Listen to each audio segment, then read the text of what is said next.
నా పేరు ఫాతిల్. ఈరోజు కవి గురించి తెలుసుకుందాం. రవీంద్ర ఠాగూర్ విశ్వకవి చిత్రకారుడు, సంగీతకర్త, విద్యావేత్త. బెంగాలీ, ఇంగ్లీష్లో అని సంగీత ప్రఖ్యాతి విశ్వలంగా రచనలు చేశాడు. 1913లో రచించిన ఆయన్ని గీతాంజలి నోవెల్ సాహిత్య బహుమానం పొందారు.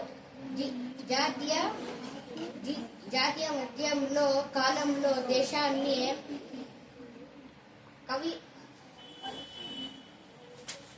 మేలుకొల్పిన మహనీయుడు.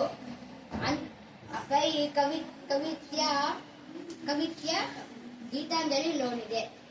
ధన్యవాదాలు.